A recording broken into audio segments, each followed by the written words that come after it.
Before I start, so who knows GoPro? Can you raise your hand? Okay, a few of you. So GoPro is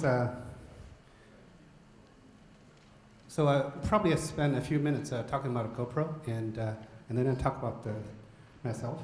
So here's one of the GoPros. We just this Hero 7 we just announced. So it's an action camera. So allow you to basically attach to a helmet and attach to any other devices. So you can go to the water, so skiing, snowboarding, all that stuff.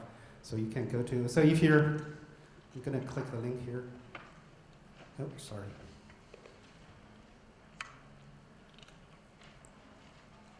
That's good. Maybe I just go to one of the pages here. So here's the GoPro's web pages. So like this kind of.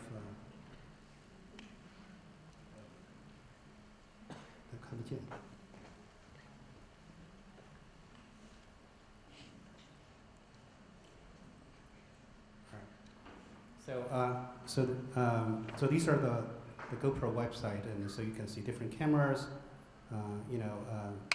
These are Hero 7s, and you have different attaches like stuff like this. So here's the GoPro. So let's go back to my presentation.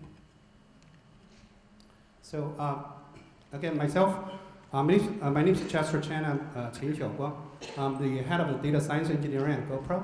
So previously, I worked at different companies, and I was a director of engineering at Alpine Data Labs. It's a startup machine learning, and I was acquired by the other companies. And before that, I was a director and architect at different companies, Symantec, Clearwells, Sun Medias, and many other companies. So I'm also a founder and organizer of a meetup called the San Francisco Big Analytics. We have about 11,000 members. So probably gonna click a quick link here, so we can switch back to.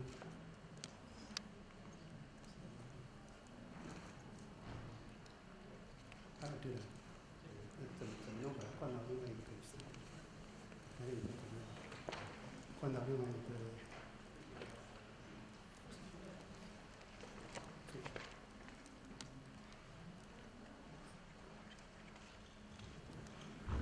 So these are the meetup page we have. Like you can see, like 11,174 members. So we have organized different kind of events for.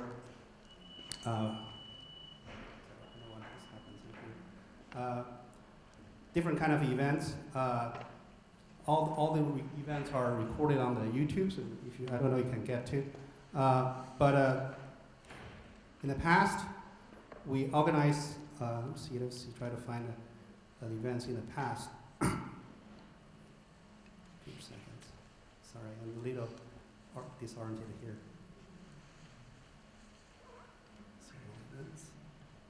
So, for example, the next coming events. Our next coming event is talking about next generation's open source data infrastructure. So like, for example, the Iceberg project from Netflix. Talk about the Spark and other use cases in Lyft. So this is, and we have other workshops. In the past, we also organizing.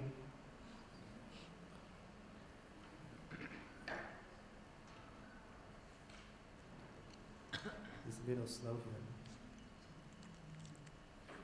Maybe I'll just quickly talk about. So in the past, we also organized all kinds of events, from talks from Google Brains, from the Airbnbs, and from the Lyfts, and many other topics.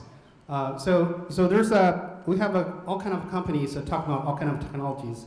I don't know, if you can access to YouTube, then you probably can see most of our recordings.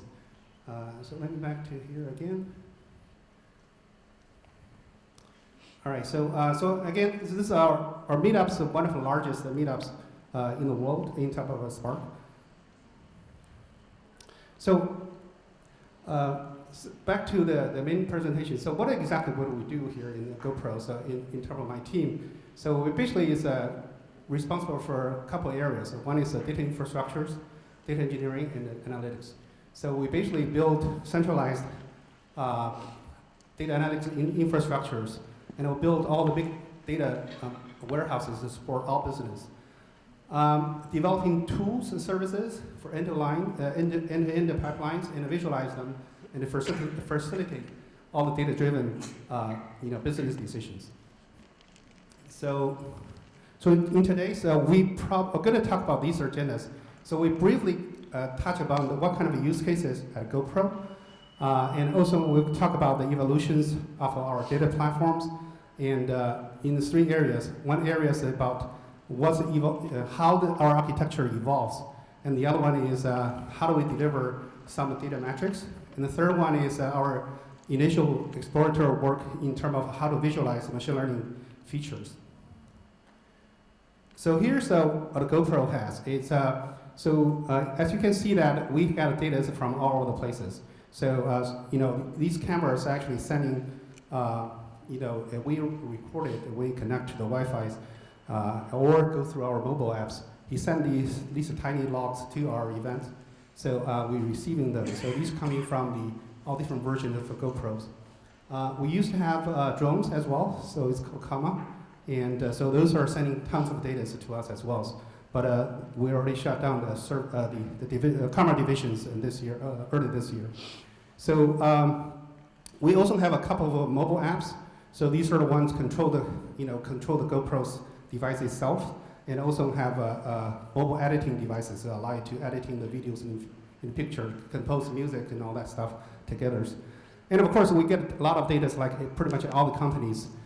For third parties, for CRM data, and then we export them to the CRM team for customer relations, email marketing, campaigns, that type of things. And we use these data for user segmentations and for product insights. So my team actually working with all these different product teams. So for example, product analytics, the CRM team, as I mentioned, the advertising, digital marketing, social media, so because we're getting data from YouTube and Facebook and Twitter. Of course, we will have to work like pretty much all the companies on GDPR. GDPR stands for General Data Privacy regulations. This is a new privacy law enforced in European. Brand protections. A lot of people try to cheat on GoPros. So essentially, they pretend to. This all kind of schemes. So we're working with the brand production teams. We saved GoPro about 4.2 million last year alone. GoPro also have a subscription business called a GoPro Plus. So those are involved in cloud subscriptions and the media services. So I mentioned again with the mobile analytics, and also we have these web, e-commerce, and also camera alone analytics. So those are the business use cases. Next one is going to talk about how our data platform evolves. So before 2016, we had this fixed Hadoop cluster, like pretty much all the other companies. One single Hadoop clusters and in a server, both as ingestions, data ingestions, transformations, as well as the query analytics. This quickly turned out to be not going to do well because the ingestions as well as the queries interferes in each other. That time we're using Cloudera's Hadoop clusters, and we're using Impala and with a type of report. So that's kind of before 2016. During 2016, we transformed the data mostly to the Spark. So we're using those are hard-coded Hive SQLs into a Spark SQLs, and all the data has been transformed into essentially just a pure shell script with a Hive SQLs into a Spark frameworks. So those have both batch and streaming frameworks. During 2017, and we changed the platform again from the fixed Hadoop clusters into elastic clusters. So we're going to talk about it later. And then in 2018, we focused on the data metric deliveries as well as the initial machine learning infrastructures. So I'm going to start with this part. So this is what we had before.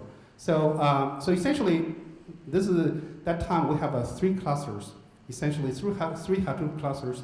One is for streaming clusters, and the other one is ETLs and batch clusters. And the last one is we call the secure data mart, essentially Kubernetes data only for end user to do queries. So the data is coming from both streaming as well as from the batch. And from the streaming side, essentially, all the event logs sent in through Kafka and directly sent to our endpoints, and then we ingest them. And then those data are distributed, copied to the Hadoop clusters, and the other third parties and all the other data is coming ingested from the batch and getting together. And those, once we ETL the data from whether it's a JSON or CSV files, and then in the batch cluster, we distribute copy it to the secure clusters, and then end user will use them. And then we're using Hue and Tableaus and all the other stuff. So for the streaming pipeline, and as I mentioned before, the HTTP go to the, we're using Amazon's. So the ELBs and the load balancers. And then go to our Tomcat, and then eventually go to the Kafka, and then these events are split into multiple sub topics, and then pick up by the Spark. Some data are temporarily stayed in the HBase, and then eventually go to our batch clusters.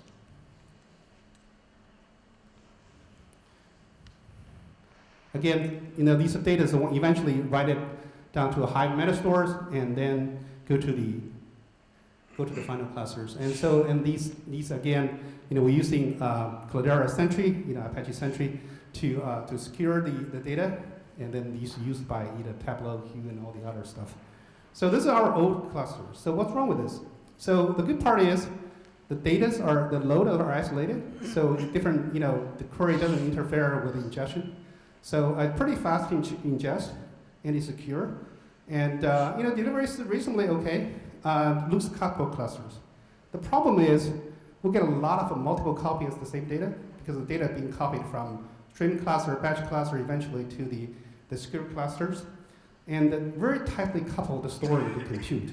Because you say, hey, in some cases I need just more compute power, but then you need to add in another another Hadoop cluster, which comes with a lot of EBS volumes, and then which is you not necessarily need. Or some other cases you need a more disk space, but it can't have a bigger instance. So you need so it doesn't have all the elasticity. So for example, if I say, I need another cluster for my testing, or I need another clusters, it takes a long time to build it, because it's not easy to build another Kerberized Hadoop clusters. Operation overhead is very, very high with multiple clusters. You have to keep managing them, and sometimes you have to adding a new disk. You have to rebalance rebalance the among clusters. So okay, so this looks like our new architecture. So this is what we end up have this. So the one big changes we have is we centralize the Hive. Instead of each cluster have their own Hive metastores, essentially in 3 clusters you have a 3. So we centralize into a single Hive metastores, and we move all the HDFS into S3. So now all of a sudden, all the state is stayed in the S3 and the Hive metastores, and all these clusters actually become ephemeral clusters. So that means that they don't have a state. They can start and stop as you want, because when you start, they all point to the same places. So again, the data streaming part coming from to Kafka, queue, and then eventually, using the real-time pipelines directly ingest into Hive metastores using Parquet, and the batch clusters, they're ephemeral clusters.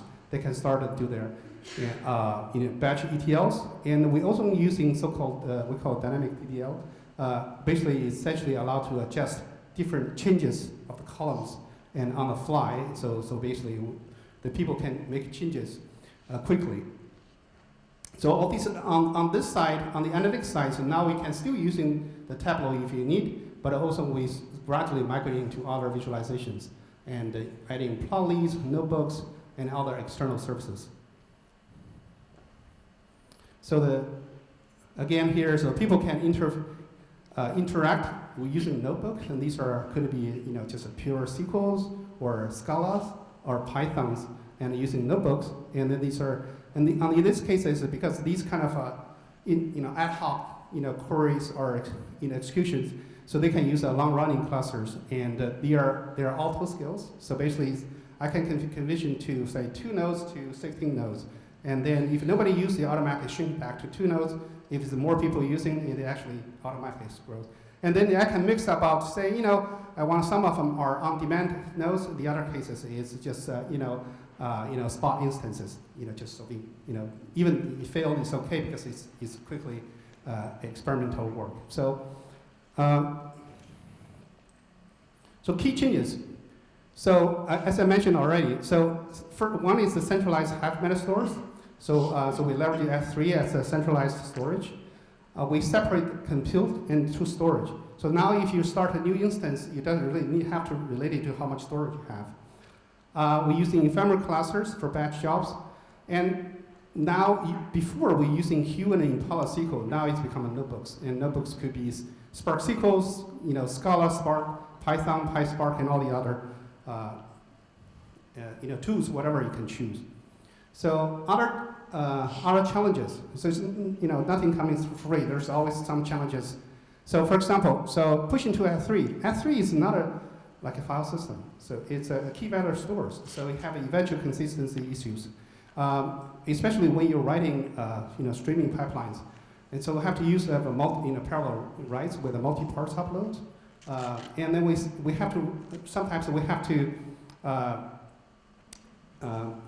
for a particular type of Spark versions, we have to actually not update the Hive meta stores, but write a multiple to S3s and then update the Hive meta stores because of performance. If you use a certain like Spark 2.2, and the performance actually suffers greatly. So if you always using like insert to table APIs, and because every time behind the scenes the Spark do MSC key repair tables, and eventually causing performance.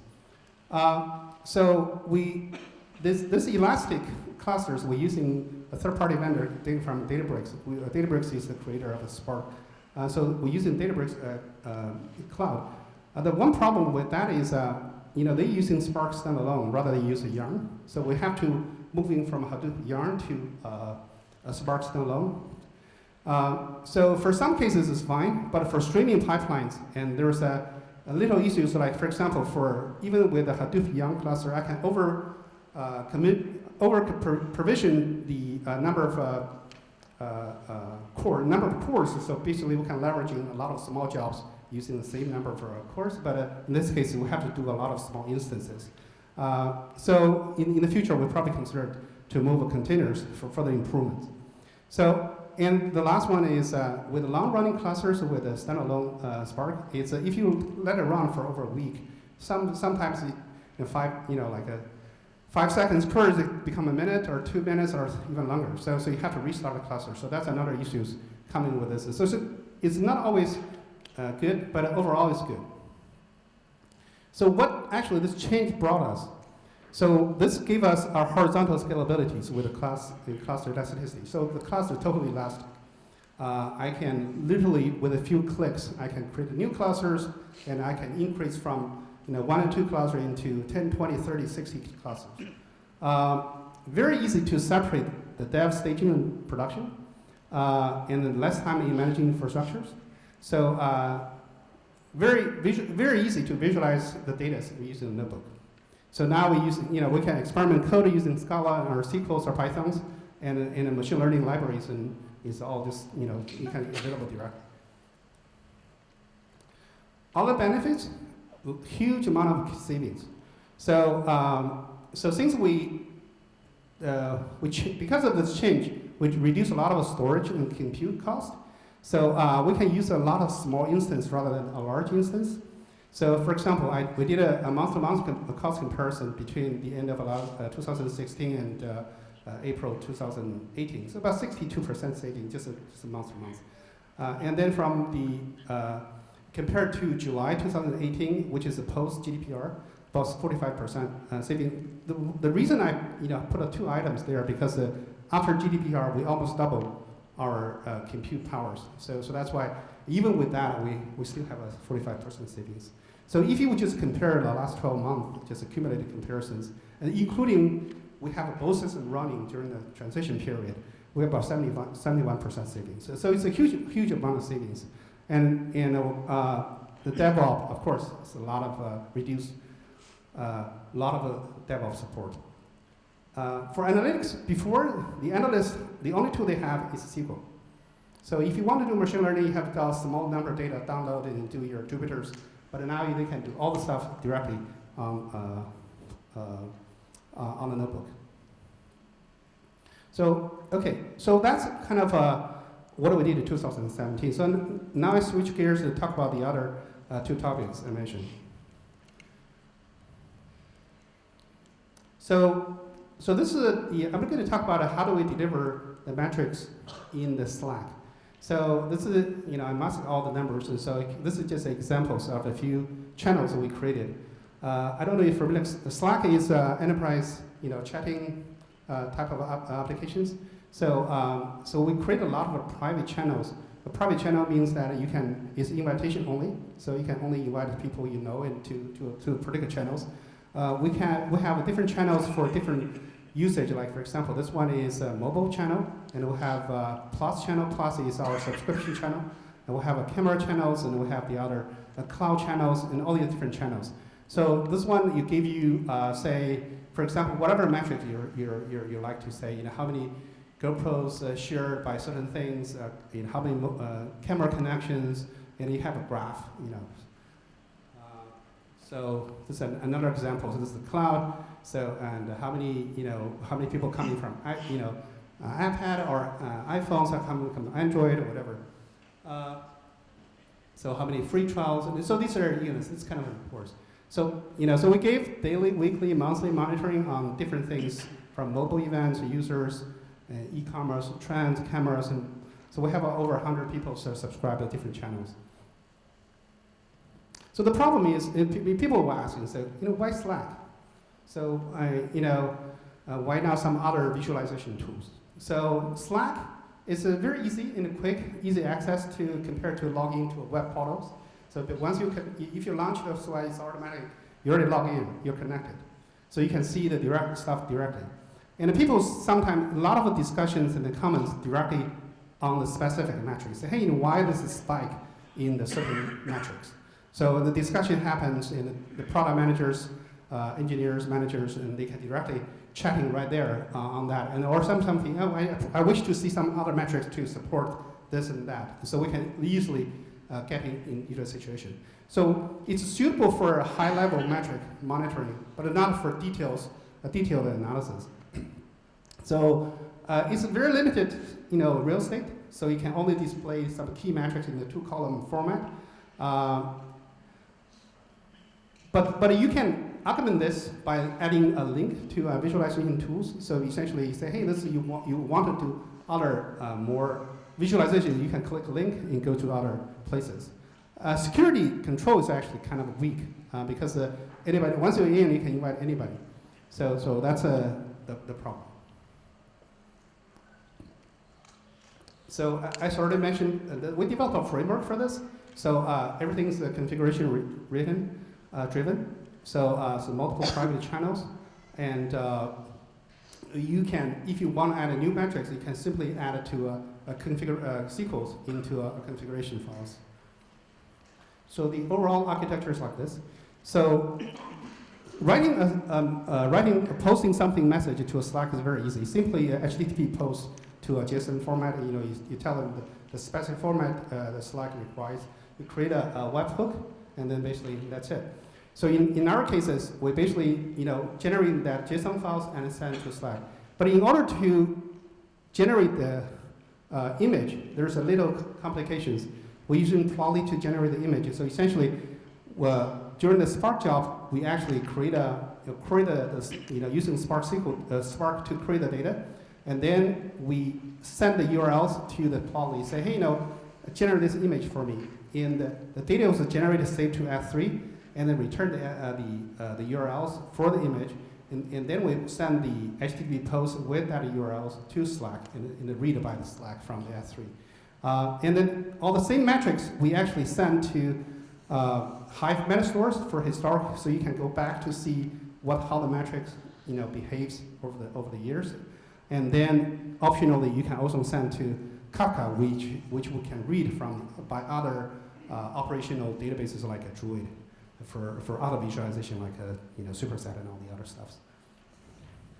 So that's kind of wrap up to the Slack metrics. How much time I have?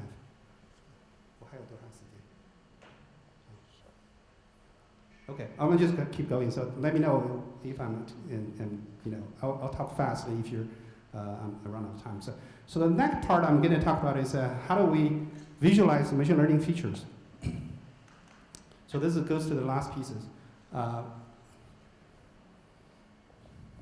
So we are in the pretty early stage of exploring our machine learning infrastructures. So one piece we're looking at is how to visualize, if we do feature engineering, how do we visualize them? So we look at that. There's a visualization project open sourced by Google called Google Facet, which is open source in 2017, I think July 2017. So the Google Facet has two parts. One is called a Facet Overview, the other one called Facet Dive. So I'm going to focus on the first part, is overview. So what exactly is a Facet Overview? This is directly coming from the Google's GitHub page. So Facet Overview takes the input features and take it from any data set. Essentially, what is a test or validations or basically training data. So it analyzes feature by features and visualize them. So he can help discover unexpected feature values or missing values or large, missing values for a large number of examples, and he can compare the training and the data screw or test validations and kind of a data screw distribution, different type of distributions. They can find interesting values, such like high proportions of data, so missing data, or very different distributions between different data sets. So the UIs look like this. So for example, so you have this is the direct examples from the Google. So it's an adult education data set. So you have age, whether capital loss, what is that, educations, and then you have a different number, how many data sets, different counts, and kind of what kind of distributions. So you can see this. So if you look at the implementations, essentially the implementation composed of three pieces. One is defines protobuf definitions for feature statistics, and then there's a second part is how to generate these statistics. The last part is visualization. Okay, so the visualization piece itself is using Google's Polymer web components with TypeScript. As far as the featured statistic generations, usually there's two interpretations. Depends on where you come from. So if you use Jupyter Notebooks, it's actually using the Python implementations. If you come in from the web, and there's a JavaScript implementations. So Python using pandas, NumPy, and JavaScript just using JavaScript directly generate those. So if you look at the diagrams, this is kind of how it does. So the bottom, the blue part is the definition of the protobuf definition, and then the same definition can generate in different code. And on the top is generating the JavaScript code, and then in pass eventually come to a protobuf serializations and then feed into this UI. And from the Python part, first generating the code in Python, and then using pandas to generate the data frames, and after that using NumPy and generate the specific statistics, and then feed the same UI.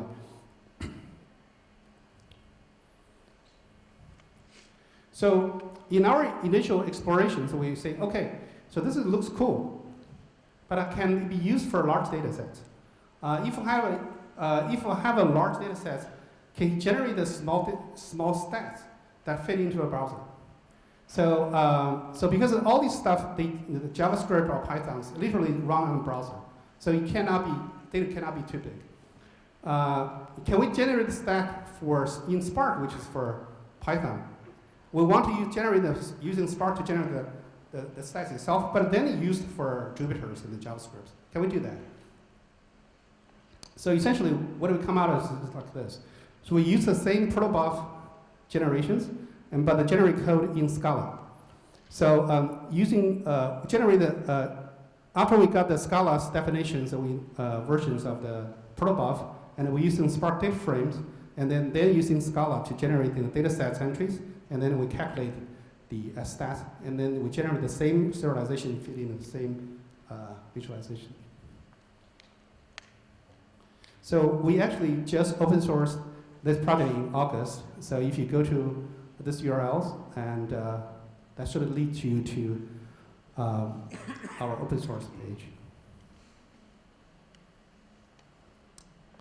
Since we all developers, so throw some code here. So I don't know if this is too much, or tell me this is too much. But essentially, we have to define a few supporting classes. So first one is we call it name data frames. Essentially, for example, if it's training or testing or validations, and there are different data frames, and so there's a case class and define them. And then for you can define an array of features, and then you can load the CSV files or JSON files. It doesn't matter. So you're just using the Spark to load them into a data frames, and it turn to a data frames, and then construct the named data frames. And then you pass this data frames, create a generator, and then pass this data frame, name the data frames, and generate the protobuf. And then you can either persist right to our files and then load it back to different visualizations. So the definition for the data frames is kind of a list of the named data frames in a set of features you defined, and there's a how level you want the histograms you want to see, because there's a visualization pieces. So that's kind of a definition. For Jupyter's, this is kind of like this. So you do the basic import from the Python, the base64 encoding, all that stuff, and you import the template for the Google Facet for HTML part, and then you're loading the path of where the file you save. Like for example, stat.pp is the files I write it to, and then you get back to this. So if you want to load in browser, very similar. So it's a very simple jQuery code, and in the index.html, you simply overwriting this little piece and assign the loading the files directly from same. In this case, it's already encoded base64. It's .pp.text, and then after you load that into code, you can pass into the components. You can see the same. So I was going to give a demo, but last night I just realized actually all the links to the Googles are blocked, so I couldn't do the demo. So, but you can see that if you go to the page, you can see all the details, and what I see here is much more details. The coding, everything's in the open source code I just mentioned. So okay, so what do we find with this? After we go through this exercise, we find something. So first of all, performance wasn't our big concern at the beginning, so because we just want to see whether this will work. So each features have to go to multiple paths because there's a multiple such as, oh, my time's up. All right, so skip this. Okay, all right, so that's my last sentence. So just do a summary. So we are still evolving. So we're working on different infrastructures, like for example, storage format.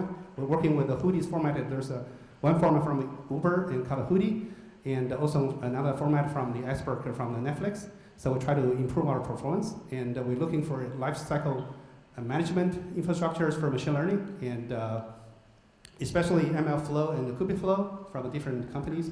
Try to improve our visualization using Superset and Druid, and we're also building our self-service products at the moment. Okay, that's all my time. Thank you very much. 感谢陈老师分享。那么现在大家有问题的话可以举手提问，如果没有的话，那我们进入。